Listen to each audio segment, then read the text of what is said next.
Memórias de um suicida, segundo os departamentos. Capítulo 15. Novos rumos. Não se turbe o vosso coração. Crede em Deus, crede também em mim. Há muitas moradas na casa de meu Pai. Jesus Cristo, João, capítulo 14, versículos 1 e 2. Havia cerca de 2 meses que findara nosso estágio nas camadas terrenas. Regressáramos ao Instituto Maria de Nazaré e novamente nos instaláramos no pavilhão anexo ao hospital, onde residíamos desde quando recebêramos alta. Não lográramos ainda, porém, avistar-nos com o irmão Teócrito, a fim de conhecermos sua opinião relativamente ao modo pelo qual nos conduzíramos em liberdade. O que mais nos preocupava era a opinião de Teócrito, as deliberações da direção-geral sobre nosso futuro. Para onde iríamos? Que seria de nós, uma vez ausentados, de Teócrito, de Roberto, de Carlos, de Joel, daquela elite acolhedora dos departamentos hospitalares? Reencarnaríamos imediatamente, no caso de não termos conseguido méritos para mais longo estágio no aprendizado espiritual? Por um daqueles dias de ansiosa expectação, fomos surpreendidos com a visita do velho amigo Jerônimo de Araújo Silveira. Chegara ao pavilhão indiano pela manhã, acompanhado do assistente Ambrósio, a cuja bondade tanto devia. Passara já pelo hospital a despedir-se de Teócrito e seus auxiliares, em cujos corações encontrara sempre sólidas afeições. E agora nos procurava, a fim de retribuir a visita que lhe fizéramos e também despedir-se, pois que naquela mesma semana encaminhar-se-ia para o recolhimento, a cuidar dos preparativos da reencarnação próxima. Via-se a amargura timbrar-lhe as feições num aspecto de acabrunhamento iniludível. Jerônimo não fora jamais resignado. Desde o Vale Sinistro, conhecíamo-lo como dos mais desarmonizados da nossa desarmoniosa falange. Penalizado, alvitrei, medindo pelos meus os acicates que o deviam ferir. Por que não retardas um pouco mais a volta ao teatro dos infortúnios que te pungiram, amigo Silveira? Consta-me não ser obrigatório, em determinados casos, o constrangimento à volta. Quanto a mim, dilatarei o mais possível a permanência aqui, a não ser que me demovam resoluções ulteriores. Certamente, porém, as deliberações tomadas após a última visita que o isolamento fizéramos foram muito sérias e importantes, porque respondeu com ardor e veemência. Absolutamente não convém aos meus interesses pessoais dilatar por mais tempo o cumprimento do dever. Que digo eu? Da sentença por mim mesmo lavrada, no dia em que comecei a desviar-me da lei soberana que rege o universo. Fui grandemente preparado por irmão Santarém e irmão Ambrósio, meus dignos tutores, para esse serviço que se impõe às minhas críticas necessidades do momento. Depois de muito ponderar, cheguei à conclusão de que devo realmente renovar a existência humana quanto antes, uma vez que meus erros foram graves, vultosas as minhas responsabilidades, os quais, portanto, onerando de exorbitantes débitos, agora minha inquieta consciência me obrigam a expungir dela os reflexos desonrosos que a ensombram, o que só poderá efetivar-se voltando eu ao teatro das minhas infrações, a fim de novamente realizar, mas realizar honrosamente, o mesmo que no passado indignamente desbaratei, inclusive minha própria organização material. Quererás assim dizer que renascerá no porto mesmo? Indagamos em coro. Sim, amigos, Deus seja louvado. Renascerei no porto mesmo, como ainda ontem, pois harei da vida objetiva em casa afazendada. Serei novamente pessoa abastada. Cuidarei de capitais financeiros, meus como alheios. Enfrentarei segunda vez as rijas tentações sopradas pelo orgulho, pelas vaidades e pelo egoísmo. Subirei no conceito dos meus semelhantes. Considerar-me-ão personagem honrada e grata. Serei o mesmo, tal qual ontem o fui. Apenas não mais me conhecerão sob o desonrado nome de Jerônimo de Araújo Silveira, porque outro receberei ao nascer, a fim de acobertar-me da vergonha que me segue os passos. Apenas tudo isso realizarei com expiação a terrível expiação de possuir riquezas mais arriscada e temerosa que a da miséria, mais difícil de conceder méritos ao seu infeliz possuidor. À beira de um novo berço, para ainda uma vez ser homem e ressarcir antigos delitos. Comove-me até as lágrimas o verificar a paternal bondade do Onipotente, concedendo-me a graça do retorno protegido pelo esquecimento, pelo disfarce de uma nova armadura carnal, um novo nome, a fim de que minha desonra de outrora não seja por toda a sociedade em que vivi reconhecida e execrada. E eu, assim confiante e fortalecido, possa tentar a reabilitação perante a lei universal, que de todas as formas infringi, perante mim mesmo, finalmente, pois saberei todos vós, amigos, a vergonha da desonra ruboriza-me ainda as faces espirituais, como no dia aziago em que me confiei ao suicídio, no intuito de livrar-me dela. Impressiona-me a tua argumentação, ó Jerônimo. Com satisfação verifico que não foram inúteis os esforços de irmãos Santarém e irmão Ambrósio a respeito do teu caso. Interveio João da Azevedo. Sim, acudi comovido e preocupado em esmiuçar notícias para os apontamentos de minhas projetadas memórias. Observo que modificações sérias realizaram um milagroso efeito em teu modo de ponderar. Porém, de que família renascerás, ó Silveira? Ainda por lá nos recordamos de várias famílias abastadas. Ainda que o soubesse, não vô-lo poderia revelar, meu caro senhor Botelho. Fui informado por meus tutores de que tão sutil realização verifica-se no santuário de sigilos indevassáveis, por não permitir à lei magnânima quaisquer indiscrições que venham perturbar o bom andamento da evolução a confirmar-se. Segundo explicações de irmão Ambrósio, saberemos, quando muito, apenas o local onde emigraremos, até que nos internemos no recolhimento, onde então tudo se delineará para nós. Todavia, assisti à entrevista de 2 reencarnantes do manicômio em seus futuros pais e ouvi dizer a alguns vigilantes nossos que muitos pormenores poderão ser fornecidos sobre o assunto até mesmo aos homens. Retruquei agastado, recordando a visita feita ao posto de emergência da colônia com a expedição do Departamento de Reencarnação. Foi irmão Ambrósio que interveio, corroborando com autoridade as assertivas ouvidas ao já agora futuro capitalista do Porto.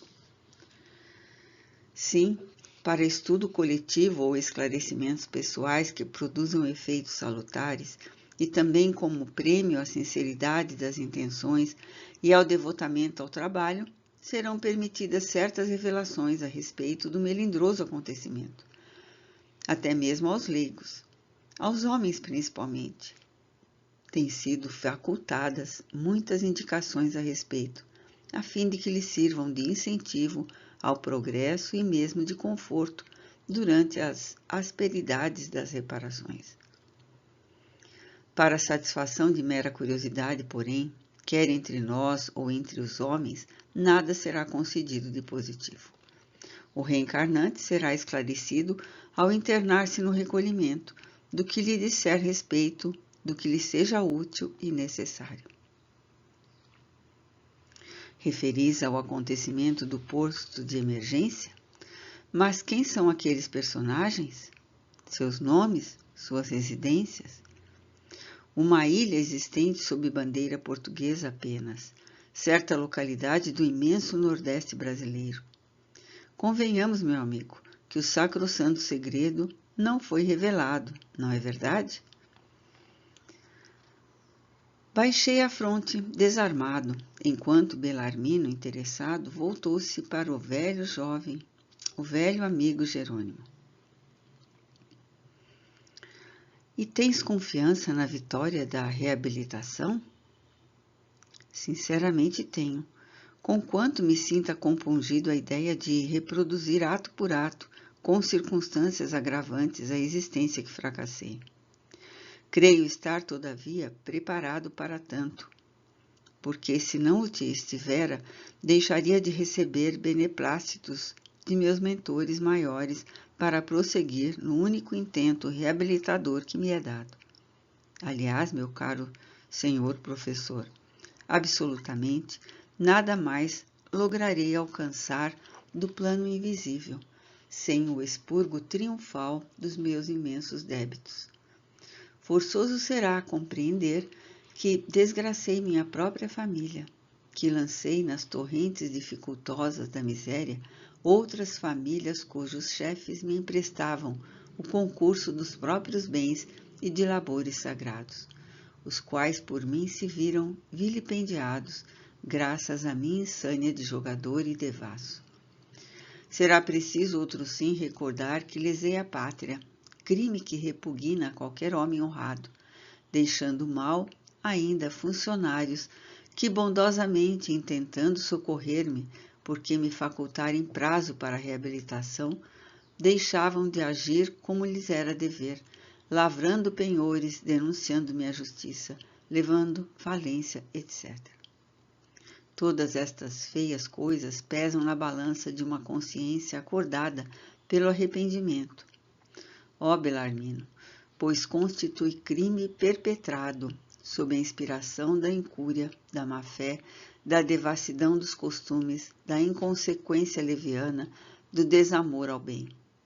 Enredei-me de tal forma no sinistro porquê do suicídio, que me sinto agora agrilhoado ao pretérito por tão insidiosa cadeia, que a fim de algo realizar nos planos espirituais, deverei voltar ao cenário dos meus deslizes para quebrá-las, refazendo dignamente o que incessantemente andei praticando.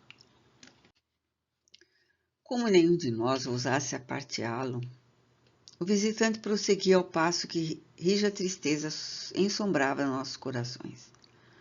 Não mais terei filhos junto a mim, deixando de zelar pela família até o final, rejeitando a meio do caminho a honrosa incumbência de chefe do Instituto do Lar pelo céu, concedida no intuito de me fazer ascender em méritos. Coloquei-me na desgraçada situação de não conseguir oportunidades, nessa próxima existência, de constituir um lar e ser novamente pai.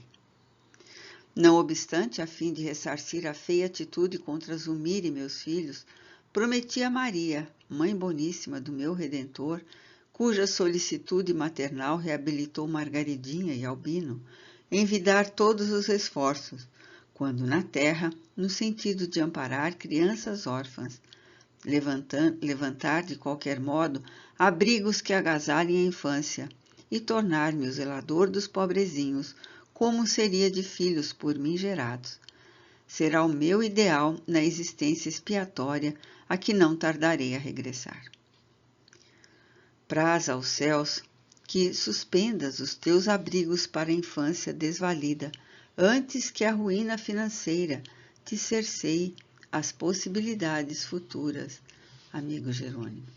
Interrompi eu, surpreendido com a coragem que transparecia de suas asserções. Praz aos céus, amigo, porque antes ou depois da ruína financeira que me aguarda na expiação terrestre, hei de tornar-me arrimo de muitos órfãos. Os vultos chorosos de meus filhos, voltados ao desamparo e à desgraça pela minha morte prematura, estão indelevelmente fotografados em minha consciência, a requisitarem de minha parte um resgate à altura, seja à custa de que sacrifício for. Novamente aparteou o irmão Ambrósio, elucidando cautelosamente. Sim, praz aos céus que, seja no apogeu das possibilidades monetárias ou no ocaso das mesmas prosperidades, seus pensamentos e sua vontade se não desviem da rota reabilitadora que resolveu palmilhar. No momento, é o nosso penitente animado das melhores intenções. Todavia, dependerá da sua força de vontade, da permanência nos bons propósitos que agasalha a vitória das realizações pretendidas. Geralmente, o espírito, uma vez reencarnado, deixa-se embair pelas falaciosas atrações do meio ambiente em que se vê submetido, esquecendo compromissos de honra assumidos na espiritualidade, os quais muito conviria ao próprio que o esquece serem cumpridos à altura da importância que representa. Mas, se vontade firme de vencer impulsioná-lo perenemente, sobrepondo-se às influências deletérias do mundanismo egoísta, será bem certo que estabelecerá harmoniosa correspondência telepática com seus mentores invisíveis, os quais procurarão impeli-lo para a frente por meio de inspirações sadias, embora discretas, auxiliando-o segundo a lei de solidariedade estabelecida no intuito de fraternizar o universo inteiro. Suponhamos que Jerônimo venha a descurar-se das promessas feitas ao reencarnar. Que sucederá? Interroguei, apegado ao azedo critério de repórter pessimista. A consciência inquietá-lo-á perenemente e mais tarde, regressando à espiritualidade, se envergonhará de ter faltado com a palavra, compreendendo, ademais, a necessidade de cumpri-la em uma nova migração terrena. Esperamos, no entanto, que tal não aconteça no caso com apreço. Jerônimo possui o principal fator para realizar o prometido: a boa vontade, a ternura pelo órfão abandonado. Subitamente, em meio do rápido silêncio que se verificou em seguida, Belarmino, cujos sentimentos delicados ao leitor já teve ocasião de apreciar, levantou o olhar interessado para o futuro capitalista do Porto e interrogou afetuosamente: que notícias dará aos amigos da tua Margaridinha? Transportou-se sempre para o Brasil? E Albino? Continua na prisão? Sua Majestade interessou-se por ele realmente? Ah, sim, fez o inconsolável pai suicida, como se houvesse vibrado acordes pungentes nas mais sensíveis cordas do seu coração. Estava mesmo para vos participar, alvíceras. Nunca mais pude visitá-los, como sabeis, por não me permitir a situação moral apaixonada, capaz de muitas indiscrições. No entanto, estou seguramente informado de que Margaridinha, chegando ao Brasil, casou-se com um compatriota homem honesto e probo, que lhe ofertou afeição leal e um nome honrado. Louvado seja Deus, que bem fez a minha alma ao dar-vos esta notícia. Quanto ao Albino, é comerciante, embora modesto, em Lourenço Marques. Corresponde-se assiduamente com seu amigo Fernando, que o tem aconselhado muito honradamente, que todos os esforços envidou para favorecer-lhes meios honestos de viver, instruindo-o ainda, ademais, na ciência dos espíritos, da qual é fiel adepto. Casou-se também, há pouco mais de um ano, com bonita morena portuguesa africana. e agora é pai de 2 lindas gêmeas recém-nascidas. Tu os vês de certo, ó Jerônimo, se bem os não vistes?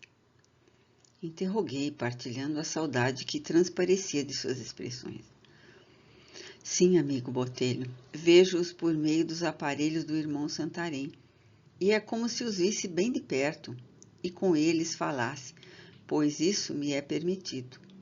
Quanto a Zulmira, cúmplice infeliz dos meus desatinos, termina sua desgraçada vida amparada pelas 2 filhas mais velhas, as quais não se negaram, mercê de Deus, a socorrê-la quando as procurou.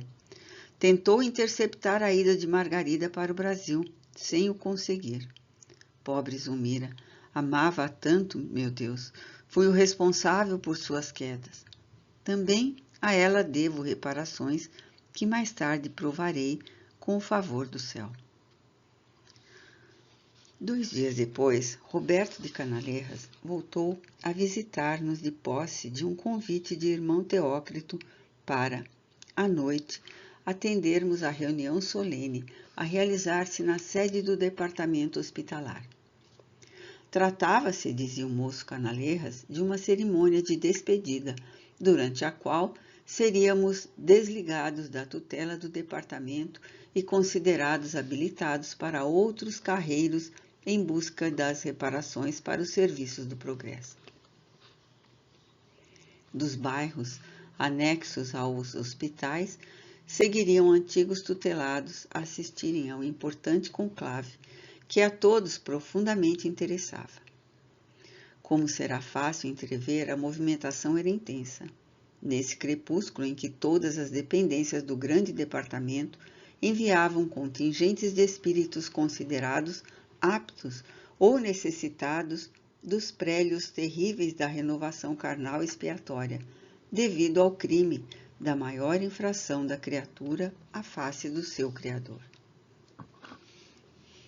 Pela primeira vez, penetrando a sede do departamento, onde Teócrito mantinha os gabinetes de direção e trabalhos que lhe eram próprios, fomos surpreendidos pela majestosa estruturação interior do mesmo, a qual apresentava, como os demais, o estilo português clássico, de grande beleza e sobriedade de linhas.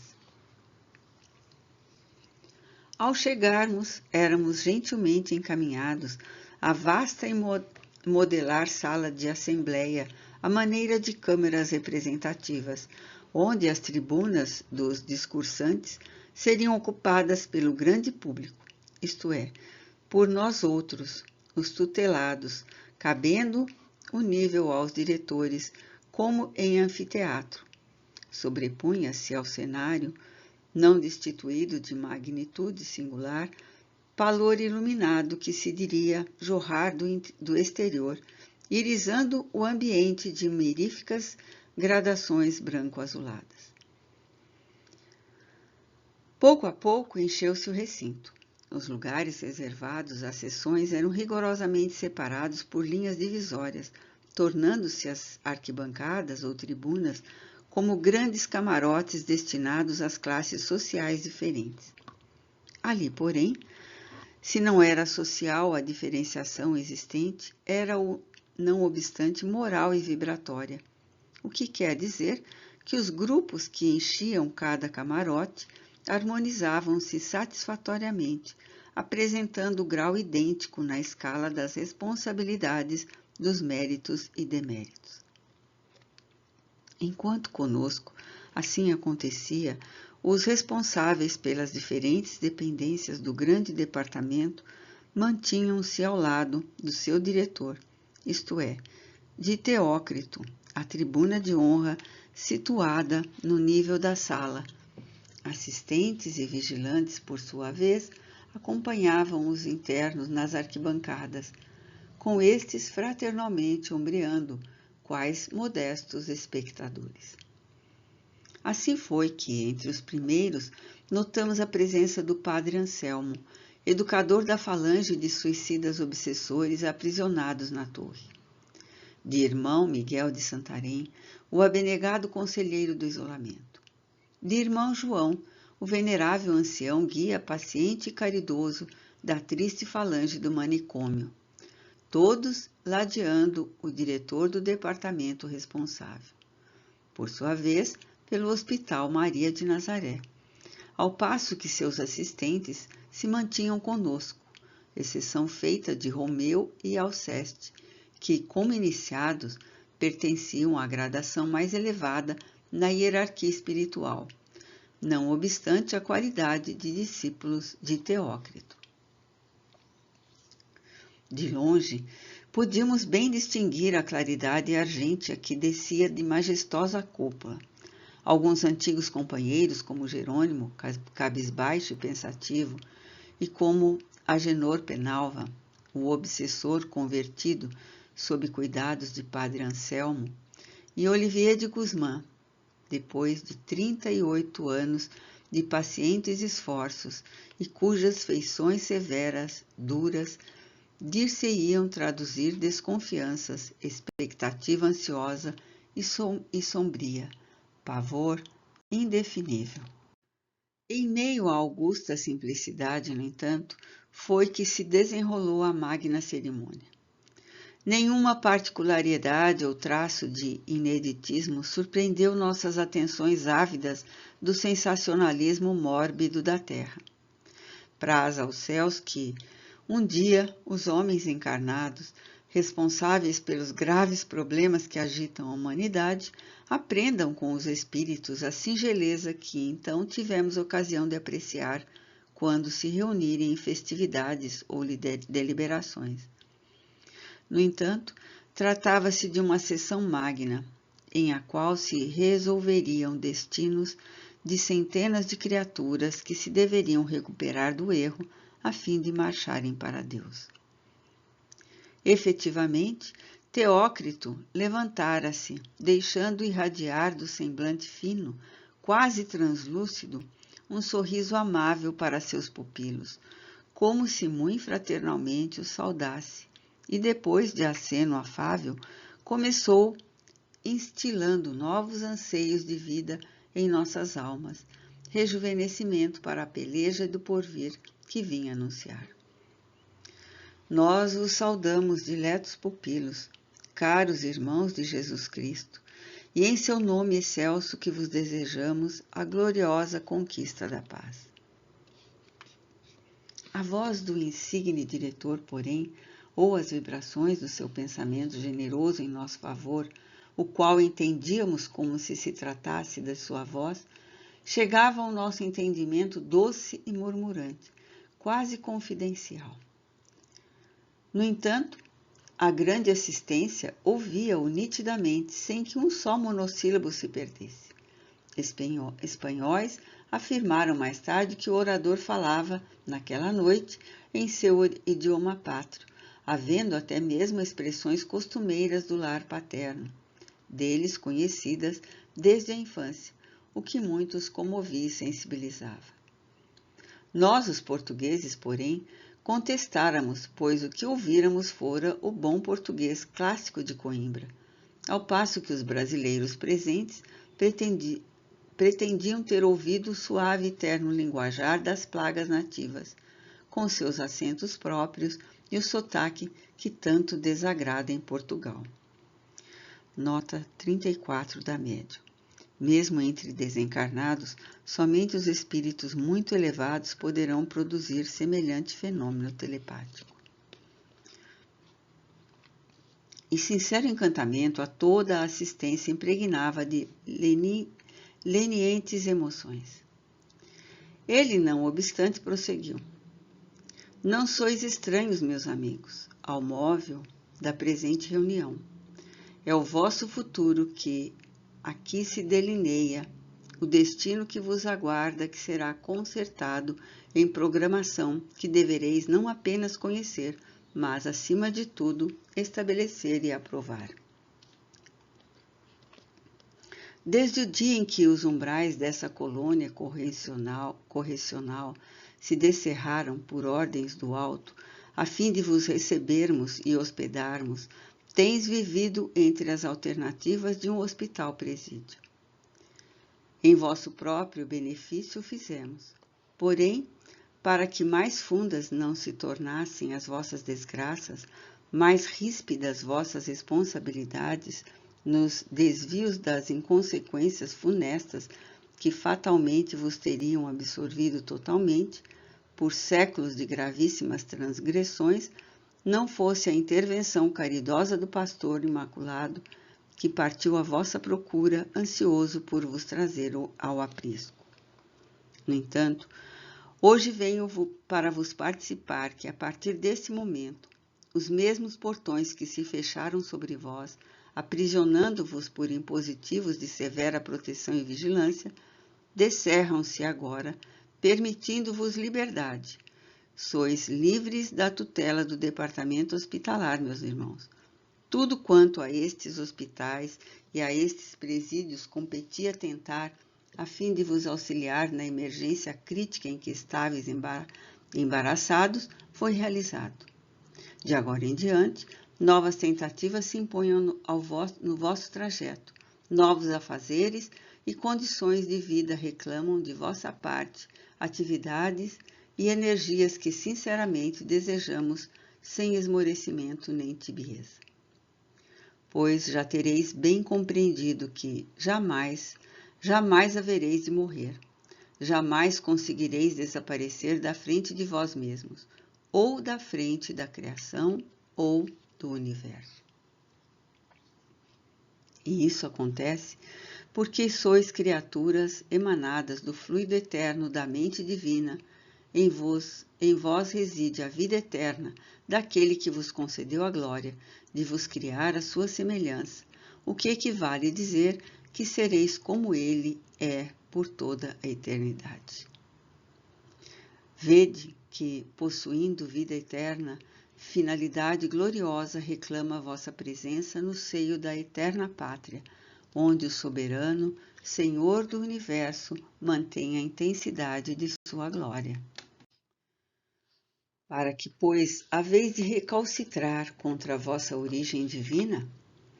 Porque se inferiorizar a criatura na desobediência contumaz às leis imutáveis da criação, se no seu cumprimento é que encontrará os verdadeiros motivos para se sentir honrada, assim como a felicidade, porque tanto se empenha e suspira, a alegria, a paz, a glória imorredoura? Vosso suicídio, para que vos aproveitou? Apenas para a vós próprios demonstrar o grau da ignorância e da inferioridade em que laboráveis, presumindo possuir muito saber e muita ciência. Apenas para distender vossas amarguras e longitudes incalculáveis para o vosso raciocínio, quando seria muito mais suave, porque meritório, o acomodar-vos ao impositivos da lei que permite as atribulações cotidianas como incentivo ao espírito para o progresso e para a elaboração das faculdades sublimes de que é depositário.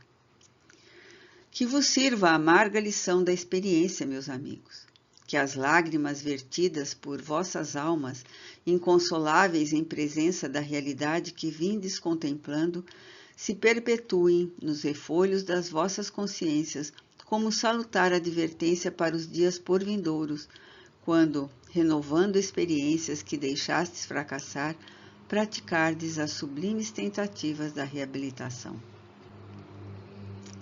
Participando-vos a liberdade que por lei vos é outorgada, referimo-nos ao direito que tendes de, por vós mesmos e sob vossa responsabilidade, tratar dos interesses próprios, presidindo com vosso próprio raciocínio os destinos que vos aguardam.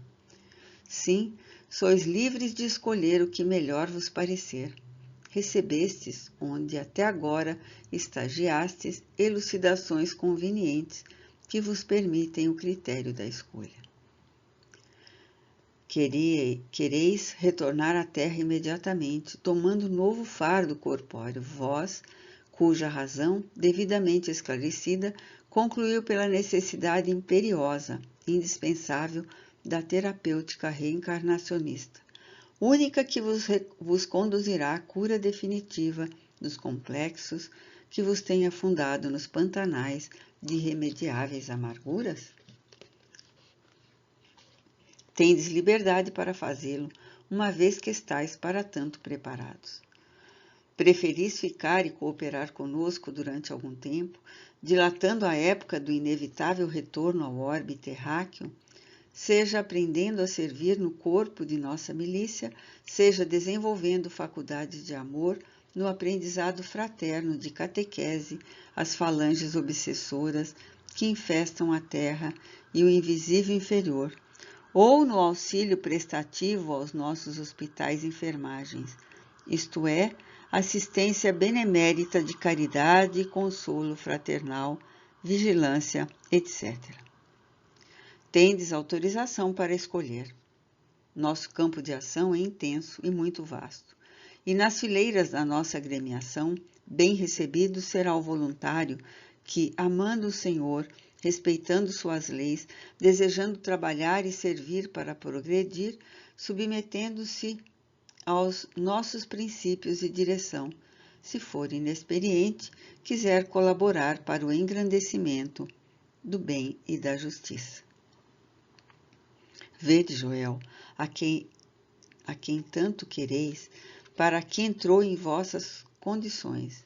O amor de Jesus converteu em ovelha pacífica. E apesar do muito que ainda terá de experimentar na terra, como resultante do infeliz gesto que preferiu em meio da jornada que convinha vencer, quanto amor aos seus irmãos sofredores sabe ele ofertar, quantos gestos nobres e meritórios todos os dias distribui entre aqueles que lhe são confiados à vigilância?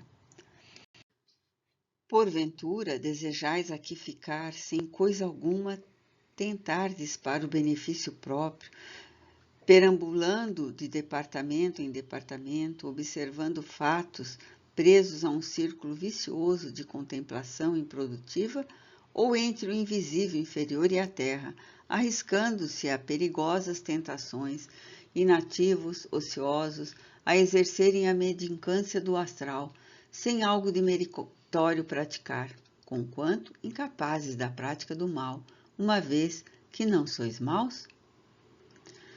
Não nos oporemos tampouco, conquanto com todas as forças da nossa alma e todo o sincero empenho dos nossos corações, vos aconselhamos que assim não procedais. É que isso redundaria em agravos penosíssimos para a vossa situação, em angústias evitáveis, mas que se prolongariam em estados insustentáveis, que vos cumulariam de desvantagens amargosas, de incertezas e responsabilidades que muito conviria evitardes. Ou, de outro modo, desejareis prolongar a permanência ao nosso lado, a fim de vos iniciardes nos conhecimentos superiores da vida, consagrando-vos aos cursos preparatórios para a verdadeira iniciação, só possível após os resgates a que vos comprometestes com a própria consciência? Sede bem-vindos, ó amigos, e aprenderei com o mestre dos mestres os primórdios que vos têm faltado, e receberei em seu nome os elementos em que vos fortificareis para a consecução dos ideais de amor, de justiça e de verdade.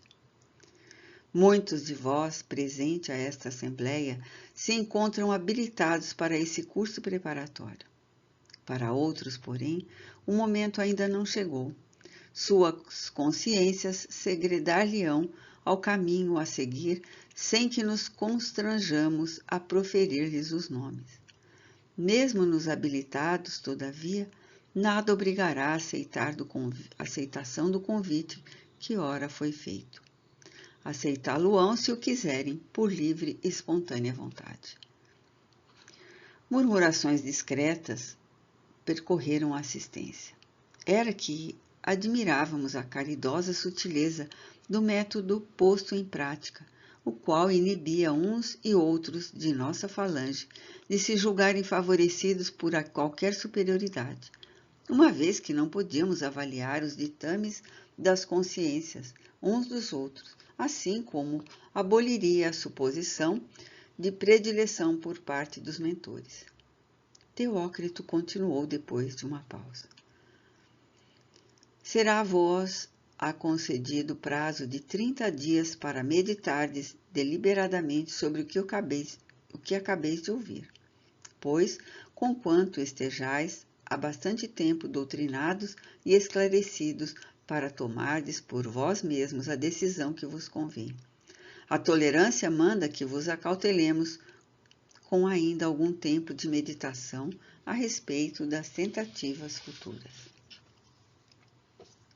Durante esse prazo, diariamente sereis atendido na sede do departamento, caso desejeis informações e mais esclarecimentos no que vos disser particularmente respeito, e podereis, sem constrangimentos, expandir-vos com aquele que aqui vos receber, porque falará ele em nome do Divino Pastor, e ainda porque vos conhecem todas as particularidades e sutilezas, lendo em vossas almas como num livro fácil. Outros, sim, sois convidados às reuniões que para vós se realizarão até neste mesmo local, nas quais trataremos de tudo quanto, de modo geral, vos possa esclarecer, instruir e reanimar para o futuro a que sereis impelidos pelas vossas afinidades pessoais. Esgotado, porém, o prazo concedido, participareis à diretoria da instituição, a que estáis filiados, das resoluções tomadas, prontificando-se ela, então, sob nossas vistas, a encaminhar-vos para o destino que voluntariamente houverdes escolhido. A tão simples quão importantes falas, seguiu-se a primeira exposição dos deveres que nos caberiam como espíritos arrependidos e desejosos de reabilitação. Seria como a primeira conferência da série para que nos convidavam. O próprio Teócrito fora o orador, falara paternal e conselheiramente, sem arroubos apaixonados de oratória, mas deixando penetrar até o âmago de nossas almas profundas reflexões sobre as particularidades inferiores de cada um. Dir-se-ia que, legítimo conhecedor dos complexos que enredavam nosso ser, trazia o objetivo de ajudar-nos e reconhecê-los, medi-los, esmiuçá-los, a fim de nos animar a dar-lhes combate. Dali nos retiramos nessa noite memorável, reconfortados como fortalecidos por benfazejas esperança. E ali voltamos ainda muitas vezes para ouvi-lo expandir-se sobre os mais elevados conceitos que poderíamos conceber acerca da vida, das leis do universo, das magnificências morais resultantes do cumprimento do dever, da observação da justiça, da prática do amor e da fraternidade, e da obediência à razão como à moral e a todos os demais princípios do bem.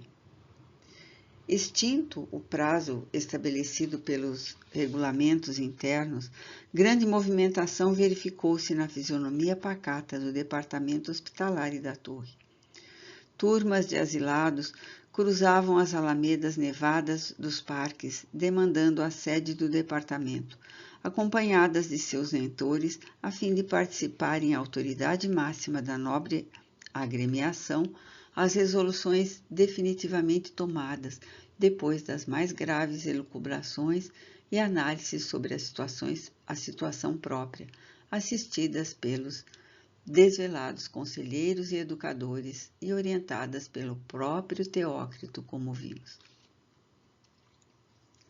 Agenor Penalva, assim como vários outros prisioneiros da torre, suicidas obsessores que haviam semeado desordem, lágrimas, desgraças incontáveis no correr do pretérito, quer na qualidade de homens encarnados, quer mais tarde como espíritos inferiores que eram, Jerônimo de Araújo Silveira, Mário Sobral e outros declararam preferir a reencarnação imediata, tais os incômodos dos remorsos, as angustiosas perspectivas do passado que obsediavam suas mentes em flagelações insuportáveis, incapacitando-os para outra qualquer tentativa. Tinham urgência de expiação, a verem se conseguiriam tréguas no esquecimento temporário dos serviços de renovação planetária, para depois então cuidarem mais serenos de maiores realizações. Vários outros se empenharam pelo estágio das operosidades da vigilância, onde poderiam algo aprender para se fortalecerem um pouco mais, pois que, tíbios, indecisos, temiam ainda o contato com a carne, desconfiados das próprias fraquezas. Algum tempo de contato que as caravanas heróicas do Serviço de Socorro e Auxílio aos Desgraçados do Vale Sinistro, como da Terra, desempenhando a beneficência, prepará-los-ia com mais segurança, no propósito entender, apontando-lhes caminhos mais amplos na senda da fraternidade. Eu, Belarmino, João da Azevedo, e bem assim alguns poucos que conosco muito se afinavam, todos do Hospital Maria de Nazaré, atraídos pelos magníficos ensinamentos do preclaro diretor do departamento, durante suas apreciadas exposições, depois de muitas e cuidadosas investigações adentro de nós mesmos, apresentamo-nos à sua presença, declarando que, caso fôssemos merecedores da honrosa mercê de prosseguir nas sendas preparatórias da iniciação, a despeito dos deméritos que sabíamos sobrecarregando nossas consciências, nós o preferíamos, porquanto nos seduzia a perspectiva do conhecimento que nos deixava entrever. Sede bem-vindos, amigos, foi a resposta. Amanhã mesmo podereis seguir vosso novo destino. Para que retardar mais? Não continuareis, porém, sob a minha dependência. A missão a mim confiada junto de vós foi culminada, uma vez que sereis encaminhados para a frente sob os cuidados de novos mentores. Unir-nos-á, no entanto, para sempre a doce afeição que se estabeleceu em nossos espíritos durante o tempo que aqui passastes. Certos de que logo no dia imediato deixaríamos o departamento hospitalar, separamo-nos dos generosos amigos que tanto nos consolaram na desgraça, tristeza profunda, ensombrou-se o coração. A permanência no hospital, porém, todos nós o sabíamos, é temporária, geralmente curta. Procuramos despedir-nos. Começamos pelo próprio hospital que nos era vizinho. Joel abraçando-nos entre um sorriso e um minuto de intervalo nos afazeres que se afiguravam múltiplos naquela manhã, em virtude da chegada, dentro de poucas horas, de novo contingente de réprobos apanhados no vale, disse-nos, confortando-nos ainda uma vez: Não penseis que estareis separados de nós outros. Havemos de nos ver muitas vezes. Paciência, meus amigos, paciência. Carlos e Roberto, como sempre, prontificaram-se a guiar-nos às visitas de despedidas. Revimos e abraçamos todos os nobres mentores, os amigos incansáveis de dedicação, a quem tanto devíamos os amáveis conhecimentos que tivemos a honra de fazer fora do nosso departamento, os quais se estenderiam através do tempo, solidificando-se em perpétuas afeições. Achávamo-nos no departamento de reencarnação, acompanhados das gentis irmãs servidoras, Rosália e Celestina, quando ali deram entrada vários pretendentes à matrícula no recolhimento. Era compungente observá-los maturando sobre os dramas nefastos que assim o impeliam para o futuro acerbo tão depressa o futuro redentor. Dir-se-iam réprobos expulsos do paraíso por falta de afinidades para habitá-lo por mais tempo, o triste êxodo de condenados aos infernos pelas mais graves desobediências às leis do Senhor, todo bondade e misericórdia. Era, com efeito, tudo isso. Era falange de arrependidos que, por entre as lutas das incompreensões, das provas terrenas, iam polir a consciência maculada pelo pecado, batizando-a no fogo redentor do sofrimento, e assim redimindo-a da desonra. Caminhavam em fila extensa, de 2 a 2, subindo as escadarias da sede do departamento e desaparecendo dentro, em pouco, no interior do mesmo. Prisioneiros do passado ominoso, escravizados pelo negror da mente, incapacitados, em vista de seus pungentes remorsos para quaisquer tentativas antes de uma reencarnação expiatória. Seguiam cabisbaixos, tristes, constrangidos, temerosos, dando a impressão de que só se submetiam à dura penalidade porque outro remédio não havia encontrado para lhes restituir a honra espiritual, a serenidade íntima, senão esse providencial recurso que a lei magnânima lhes apontava: voltarem a ser homens, renovarem-se nas lides planetárias por meio de exercícios reabilitadores do cumprimento do dever. Desoladora sensação de pavor fez estremecessem nossas fibras mais sensíveis ao se nos deparar o grupo conduzido por irmão João, diretor do manicômio. Incapazes de livremente raciocinar, seguiam para a reencarnação impelidos pela necessidade imperiosa de uma melhoria e algum progresso.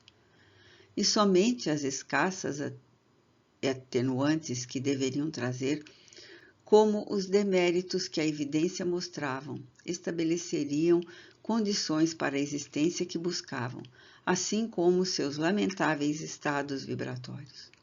Irmão João, o generoso Teócrito, os técnicos do Departamento de Reencarnação, a Direção-Geral da Colônia, seus guardiães maiores, todos criteriosamente inspirados na justiça e na misericórdia das leis soberanas do onipotente Criador, eram os mesmos que supriam suas capacidades de justo discernimento para livremente escolherem o futuro, estabelecendo em conselho o que melhor lhes convinha, e para isso recebendo o beneplácito do Mestre Redentor, Jesus.